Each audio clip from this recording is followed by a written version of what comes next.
Ma'am, crypto mining da ma'am bu amuk hana taram nok chari ma'am channel sibu han ba yeng bi projati ma'am like subscribe share to samira malung da da amuk hana video anok thagat pagi mateng oina bai damak ta ko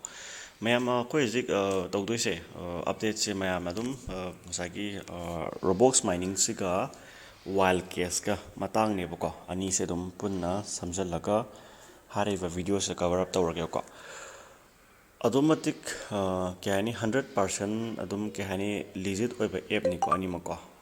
kyam kuira gi app apti kuire ko si app se ko hai Robox mining hai ba se ke aduga hariba and wild case hariba app se ko wild case di kadai dagi sahi manga taruk musuram mani wild case ko wild case kuira bani wild case atina kuira hai tare wild case ko wild case si adum aina hek mine tarokpadagi tarokpana kaigumba aina stake tawragadi ko aina stake tawsalamagadi hena keno tawgadawne ba hena thoina keno kari si kai samdeno ocha hena thoina ne ko paisa je stake tawsalamagadi aina hena thoina yamna ke hani lupa lising kunthani phugi mayada phangadawne phangadawne ko ado aina kana hangni eba tagi matungina kano tawraga phalawna adum mine tawramaga tokkhidra khanbagi mata ko bina paisa cha chingtho bai tare ko adu chingthokpana maram oiraga hauzik phawbada aina round of wild case ita mine tawraga phangjara isi lupa lising tare nipan di sure ba ko thasengna harakadi ko sididi wild case adi nangi ngasagi friend circle adigi refer bonus thodokpa leite ko just aina farene aina mi ma invite tawre harase wild case ko only 200 kitani phangdoise only 200 kitani ko si mathaki urba 200 is aina stake tawba dum phange haiba tu ko stake tawsan ma dum phang am lai phang mani ko stake tawsan ma ko ai phang mani adu bawda amuk lak manga stake tawsan le ko adu aina hita maximum nangi stake sida ko stake sida lak chaunga ko lak chaunga guma stake tawsan le hairase ko lak chaunga hai karor manga karor taraga tawba ngamagadi nongmada lupa chahum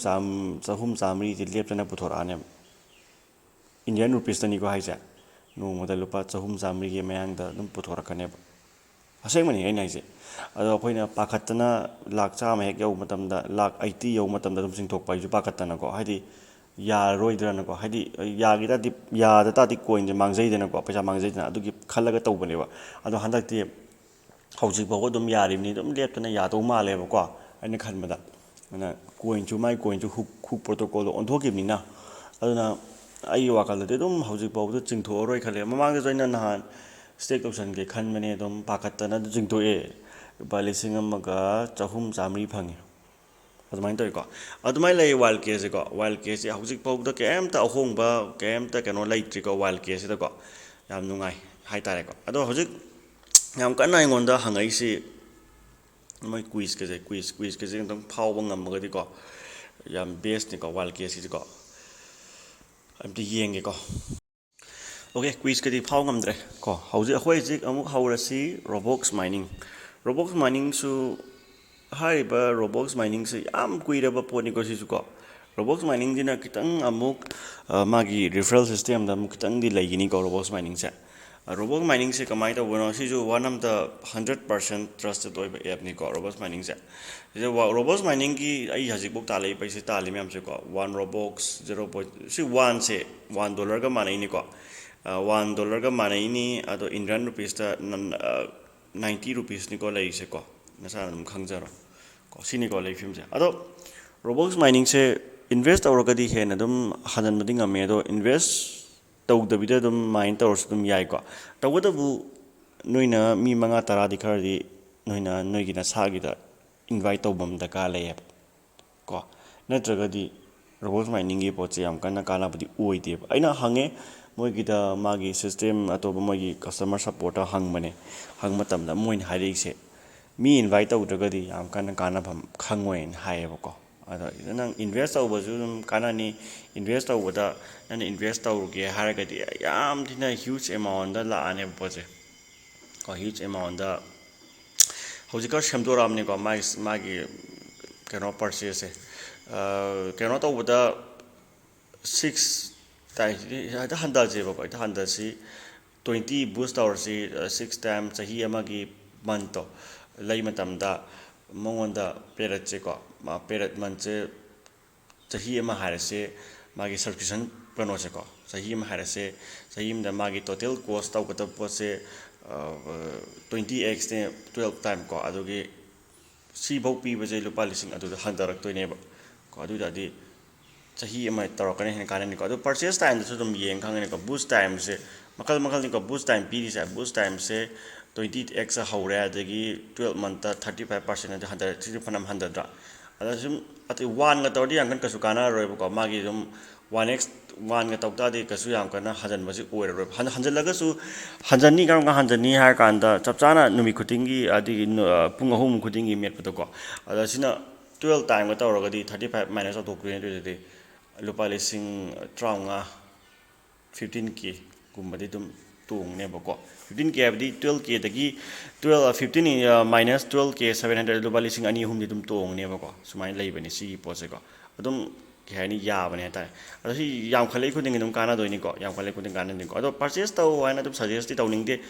ꯑꯗꯣ purchase ꯇꯧꯅꯤꯡꯕꯁꯤꯡ ꯑꯗꯨꯝ ꯇꯧꯕꯤꯌꯨꯀꯣ ꯀꯩꯁꯨ ꯀꯥꯏꯕꯗꯤ ꯂꯩꯇꯦꯀꯣ ꯑꯗꯨꯝ ꯑꯩꯈꯣꯏꯁꯦ ꯑꯩꯁꯦ ꯍꯥꯞꯄ ꯌꯦꯡꯉꯦ ꯍꯥꯏꯇꯥꯔꯦꯀꯣ ꯆꯍꯤ ꯑꯃꯒꯤ ꯑꯗꯨꯝ ꯍꯥꯞꯄ ꯌꯦꯡꯉꯦ ꯑꯗꯨꯝ ꯐꯖꯅ ꯑꯗꯨꯝ ꯀꯩ ꯍꯥꯏꯅꯤ ꯍꯟꯖꯤꯟꯕ ꯇꯣꯡꯕ ꯍꯥꯏꯇꯥꯔꯦꯀꯣ ꯑꯗꯣ ꯃꯈꯥ ꯇꯥꯅꯁꯨ ꯑꯩꯁꯤ ꯁꯤ 12Kꯒꯤꯁꯦ ꯁꯤ ꯑꯃꯨꯛꯇꯪ ꯇꯧꯔꯒ ꯑꯃꯨꯛ ꯃꯈꯥ ꯇꯥꯅ ꯌꯦꯡꯒꯦ ꯇꯧꯕꯅꯦꯀꯣ ꯀꯌꯥꯝ ꯇꯣꯡꯉꯤ ꯇꯣꯡꯖꯦ ꯁꯤꯁꯨ ꯑꯝꯇ ꯇ꯭ꯔꯥꯏ ꯇꯧꯒꯦ ꯇꯧꯕꯅꯤ ꯁꯤꯒꯤ ꯄꯣꯠꯁꯦ ꯁꯤꯒꯤ ꯄꯣꯠꯁꯦ ꯑꯝꯇꯪ ꯇ꯭ꯔꯥꯏ ꯇꯧꯊꯣꯛꯀꯦ ꯇꯧꯕꯅꯦꯕꯀꯣ ꯑꯗꯨꯝ ꯀꯥꯟꯗꯤ ꯀꯥꯟꯅꯕ ꯍꯥꯏꯇꯥꯔꯦꯀꯣ ꯁꯤ ꯄꯣꯠꯁꯦꯀꯣ ꯇ꯭ꯔꯥꯏ ꯇꯧꯊꯣꯛ ꯁꯕꯁꯀ꯭ꯔꯤꯞꯁꯟꯒꯤꯁꯦꯀꯣ 12Kꯁꯦ ꯑꯗꯣ ꯌꯦꯡꯒꯦ ꯇꯧꯕꯅꯤ ꯑꯗꯣ ꯅꯠꯇ꯭ꯔꯗꯤ ꯀꯥꯟꯅꯐꯝꯁꯦ ꯀꯟꯅ ꯈꯪꯗꯦꯕꯀꯣ ꯑꯗꯨꯝ ꯁꯦꯟꯗꯣꯏ ꯍꯨꯟꯕ ꯈꯣꯠꯄꯒꯤ ꯇꯥꯏꯞꯇ ꯑꯗꯨꯝ ꯀꯩ ꯍꯥꯏꯅꯤ ꯃꯔꯨꯞ ꯇꯁꯦꯡꯅ ꯌꯥꯔꯒꯗꯤ ꯅꯣꯡꯃꯒꯤ ꯃꯔꯨꯞ ꯌꯥꯎꯕ ꯍꯨꯟꯕꯗꯣ ꯑꯗꯨ ꯑꯗꯨꯝ ꯀꯥꯟꯅꯕ ꯍꯥꯏꯇꯥꯔꯦ ꯁꯝꯅ ꯁꯦꯂꯣꯟꯒꯤ ꯂꯧꯈꯠꯄꯒꯤ ꯇꯥꯏꯞꯇ ꯇꯧꯕꯗꯣ ꯑꯗꯨꯝ ꯀꯥꯟꯗꯤ ꯀꯥꯟꯅꯕ ꯍꯥꯏꯇꯥꯔꯦ ꯁꯤ ꯄꯣꯠꯁꯦꯀꯣ ꯑꯗꯨꯝ ꯌꯥꯕ ꯍꯥꯏꯇꯥꯔꯦ ꯑꯗꯨꯅꯦ ꯑꯗꯨꯃꯥꯏꯅ ꯂꯩꯀꯣ ꯁꯤꯒꯤ ꯄꯣꯠꯁꯦ ꯌꯥꯝꯅꯗꯤ ꯑꯗꯨꯝ ꯈꯔꯗꯤ ꯑꯗꯨꯝ ꯌꯥꯝ ꯀꯟꯅ ꯀꯥꯟꯅꯗ꯭ꯔꯁꯨ ꯈꯔꯗꯤ ꯑꯗꯨꯝ ꯀꯥꯟꯅꯩꯅꯗꯤ ꯍꯥꯏꯌꯦꯕ ꯑꯩ ꯋꯥꯈꯜꯗꯀꯣ ꯀꯥꯟꯅꯩ ꯑꯗꯨꯝ ꯈꯜꯂꯦ ꯑꯗꯨꯅ ꯑꯗꯨ ꯑꯣꯏꯇꯥꯔꯒꯗꯤ ꯁꯤꯗ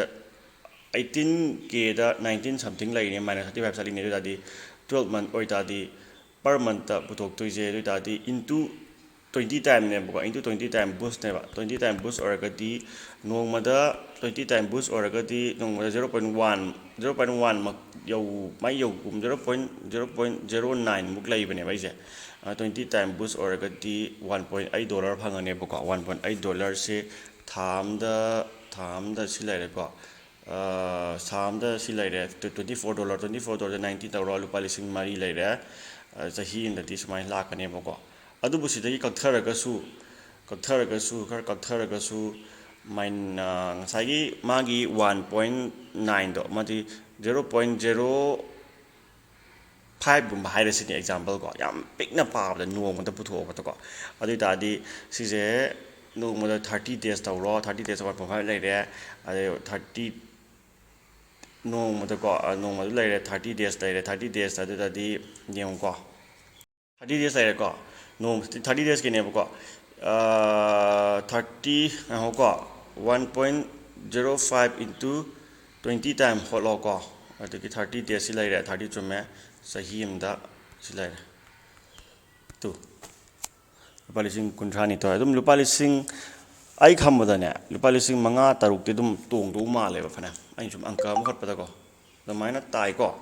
ꯑꯗꯣ ꯌꯦꯡꯁꯤ ꯑꯩ ꯑꯗꯨꯝꯇ ꯏꯟꯚꯦꯁ ꯇꯧꯔꯒ ꯌꯦꯡꯒꯦ ꯁꯤꯒꯤ ꯂꯤꯁꯤꯡ 23ꯒꯤ ꯄꯣꯠꯁꯦ ꯑꯝꯇ ꯌꯦꯡꯒꯦ ꯇꯧꯕꯅꯦꯀꯣ ꯑꯗꯨꯝ ꯌꯥꯗꯧ ꯃꯥꯜꯂꯦꯀꯣ ꯑꯗꯣ ꯌꯦꯡꯁꯤ ꯍꯟꯗꯛ ꯑꯣꯐꯔ ꯄꯤꯔꯤꯉꯩꯗ ꯇꯧꯍꯧꯕꯅꯗꯤ ꯐꯗꯧ ꯃꯥꯜꯂꯦ ꯁ꯭ꯇꯦꯞ ꯕꯥꯏ ꯁ꯭ꯇꯦꯞ ꯀꯣ ꯑꯗꯣ ꯃꯌꯥꯝ ꯖꯣꯏꯟ ꯇꯧꯕꯤꯅꯤꯡꯕꯁꯤꯡ ꯃꯈꯥꯗ ꯑꯅꯤꯃꯛꯀꯤ ꯔꯤꯐꯔꯦꯟ ꯂꯤꯡꯛ ꯄꯤꯖꯒꯦ ꯇꯧꯖꯩ ꯃꯌꯥꯝ thank you and good night